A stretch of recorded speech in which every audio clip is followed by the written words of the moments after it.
Hi, everyone. This is Bruce Sherman, and welcome to another edition of Bruce Sherman's Backyard. Today, I'm honored to have as my guest Mike Roos, and Mike is a former California Assembly member. Mike served in the California Assembly from 1977 through 1991. He was representing the 46th District of California, which is in the LA area. So Mike, thank you for joining me this morning. My pleasure, Bruce. So Mike is best known, at least still to this day, for a bill that he co-authored with Henry Mello, and everyone will know this as Mello-Roos. And Mello-Roos was established back in 1982 on the heels of Proposition 19. And what Mello-Roos really does, it creates what's called a community facilities district. And when you as real estate professionals pull up a tax sheet on a home, oftentimes on the taxes, you'll see something identified as a CFD. And a CFD is essentially Mello-Roos, which is an extension or offers more items to special assessments on your taxes. And special assessments in California have been around since 1913. So Mello-Roos in 1982 kind of expanded what could be offered through a special assessment on your taxes. And I'll review a few of these things for you so you'll understand what Mike has done for us. So a CFD can cover or pay for roads, I'm going to read this a little bit here. Roads, water, sewer lines, flood control channels, parks, school sites, school structures, the furnishings of schools, libraries, childcare facilities. It can also offer payment for police protection, fire protection, recreation program services, library services, park and open space maintenance and operation, and the removal of cleanup of hazardous substances. And Mike, from what I understand, when Prop 13 came into effect, we were in California limited to pay for these items, let's say, because our tax rates were set at 1%. And Mike, why don't you kind of explain to us how this all came about, the mindset, and what you and Mr. Mello put together to create Mello-Roos. What was the big push for this? Well, the clear and exclusive reason for Mello-Roos was not, as perhaps some people believe, government or politicians trying to be intentionally mischievous with respect to the taxpayer. It all resulted from the product of the people voting into the Constitution, Proposition 13, that, as you correctly stated, moving forward, required a 2/3 vote on any general tax and limited your property tax to 1% of the previous sale, with a small cost of living built in. Now, what people who may be listening to this may not understand is actually the wicked way in which new development infrastructure, which are the items that you just enumerated, sewers, street lights, curbs, all of those kinds of things that make home ownership in a planned unit community so attractive.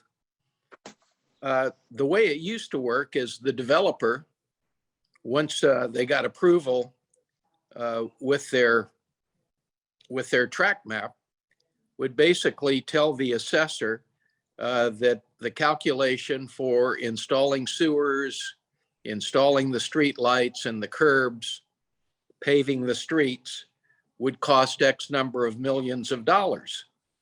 The assessor would basically say, okay, and really spread the cost of that over every current property owner in the jurisdiction in such a way that you or I, when we would get our tax bill, would hardly notice any kind of increase whatsoever.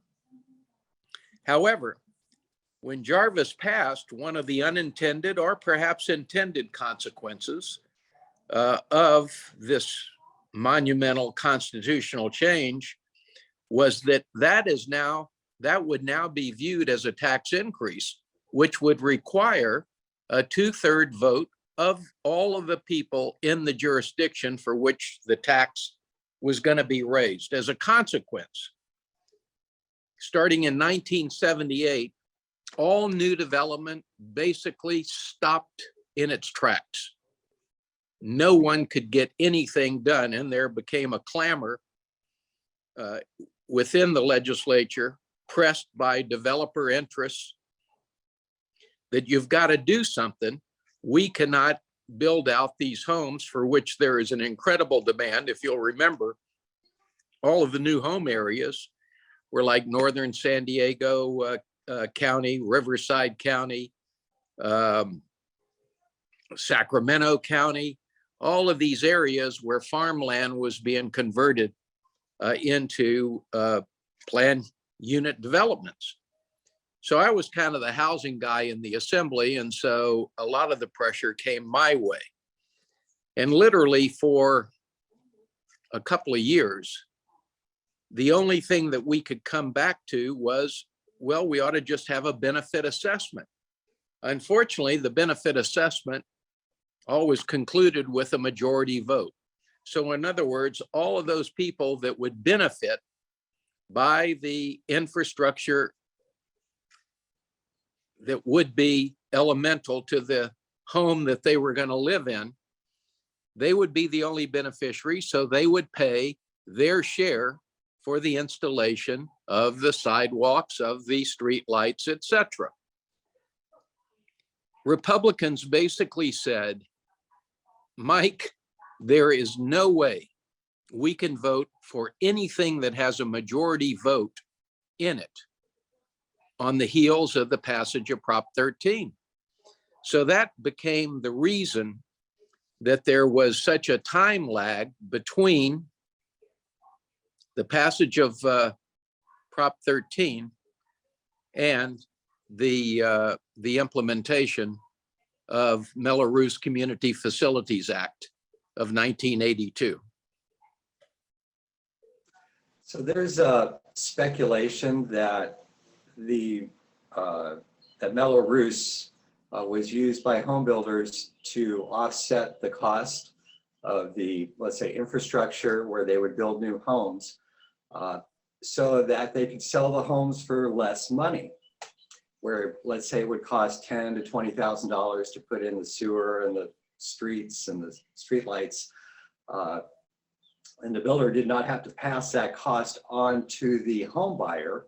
Thus, the home could sell for less money and more people could afford the home. Was that ever part of the plan? It was never part of the plan because, again, developers never really had to worry about these things because it was passed on to all taxpayers within the jurisdiction at literally less than a penny per $1,000 of assessed valuation. So some developers actually took the financial risk of borrowing the money to basically install on their balance sheet the sewers, the street lights, etc. Other developers didn't have that wherewithal or balance sheet to be able to borrow the kinds of money to do that. So they were stalled out. In fact, it was empirically demonstrated that if you had a development of, let's say, 400 homes where the developer borrowed the money to install the sewers, the street lights, etc., and across the road you had another 400 unit development by a different developer who used Roos, you could see the differential in sales price. In other words, the Roos home would sell for precisely less than the cost of the infrastructure that would be passed on in the form of a Roos tax annually on their property tax bill. So there it is. yeah, and the point is that there is no free lunch.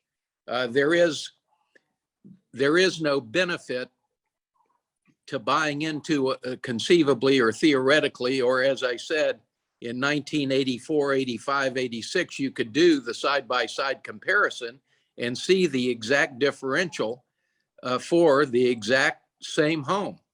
And, again, it was, in my opinion, kind of on the way to disclosure to what everything costs in the building of a residential unit. So in the Coachella Valley, Roos, if you will, has been utilized, still is today. North India, there's plenty of tracks that have it. I know people can't read this really, but this is Indian Ridge Country Club, and what the payments were for homeowners in Indian Ridge.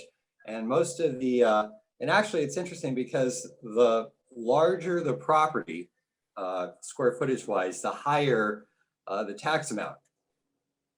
So proportionately, the people with the bigger houses pay more over the time. And and by the way, this is financed through bonds. So the homeowner repays this through their taxes, but it pays people who have purchased bonds to fund the infrastructure. Do you find that Roos is used much for other things besides new home construction? Have you found that it's been utilized by communities that want to add services?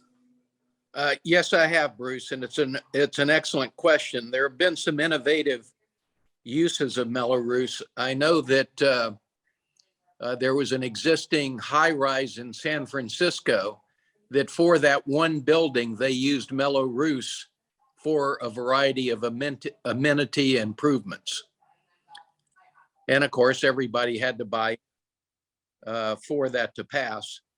I have also seen it attempted. I frankly don't know if it was ever actuated, but in the city of LA, they wanted to do a downtown streetcar loop, a surface streetcar or an at-grade streetcar, and wanted to use Roos as a way to finance it. And again, I think that was stalled out for a variety of other I think the recession of 2008. And so I frankly don't know how that was followed up, but people do look at it in terms of, give you another example, in the city of Long Beach, there were tremendous problems with deterioration of their city street roads. And there was a thought of using Roos as the improvement financing tool. And again, for whatever reason, it was suspended. Okay. So why is there a stigma attached to Roos? Can you explain? Well, first of all, for developers, there's no stigma. I've had countless developers come up to me over the 40 years, hard to believe, 40 years of existence, and basically say, you saved development in California.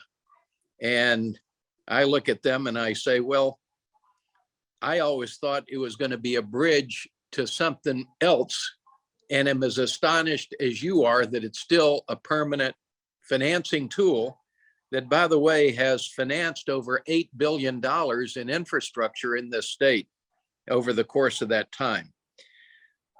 It's like anything else. If it's stigmatized, it's because individuals felt that they were being unfairly taxed. Because again, using the example of two identical homes across the street, one in a Roos development, another one where the developer financed it himself, they overlooked the fact that they paid, let's say, $10,000 less than the home across the street, and are more focused on the fact that on their property tax bill is this additional levy, and their neighbor in the developer financed neighborhood doesn't have it. And so that creates a, well, this is unfair.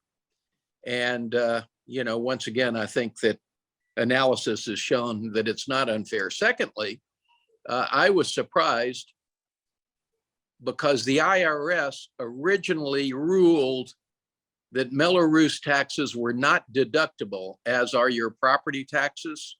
They changed that opinion about 10 years ago, I believe, and it is now fully deductible. That was a good move and certainly makes it more palatable for the homeowner. Well, but you mentioned it. Right. You mentioned it, but I think a great thing. If I were in a Mello-Roos district, I'll tell you what I would do. I would buy the bonds. The bonds are double tax free, and now that inflation is cooking up, they pay for the long bond quite a nice little premium.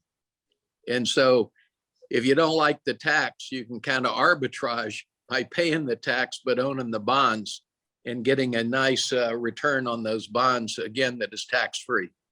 That's a great suggestion. Mike, I want to thank you so much for. Well, I'm not going to let you go. And I'll tell you why. You never asked the question of how did Mello-Roos pass? Ah, And it was, in my opinion, the art of really smart and good politics. Remember, I left the conversation by telling you all of this development was happening in Republican areas. They wanted something desperately, but they were just absolutely, as many Democrats were as well, paralyzed by the thought of, in the immediacy of Jarvis Passon, which required 2/3 vote everywhere, of defying that, even though it would move California's economy forward and provide houses for those who wanted to live here. So what we did was bifurcate the vote. In other words, we came forward with a proposal that basically said, at the landowner level, there will be a vote as to, do they want to enter into a Mello-Roos Community Facilities District? Do they want to form one? That vote was a 2/3 vote. Well, Bruce, as you can imagine, most of the votes are 100% because they're landowners that basically want to develop the property. Then it would go to the local agency, a city council or a board of supervisors, and the requirement there to form the Mello-Roos district would be a majority vote. And that's when the paralysis broke, and we were able to move the bill to Jerry Brown's desk, where he immediately signed it. thank you for the explanation. That's interesting. It's always a give and take, isn't it? It always is. And, again, it basically took 2 years to determine that the only way we're going to break this thing open is to have 2 votes rather than 1. Mm-hmm. One at a 2/3 level and the other at a majority vote level. For the homeowner, I also read that the Mello-Roos tax assessment can be paid off in full within the first 6 months of ownership of the property. Is that true? You know what? I actually don't know that at such a granular level. So many things change upon adoption. In other words, the list of what is eligible for Mello-Roos financing has grown tremendously since my original bill.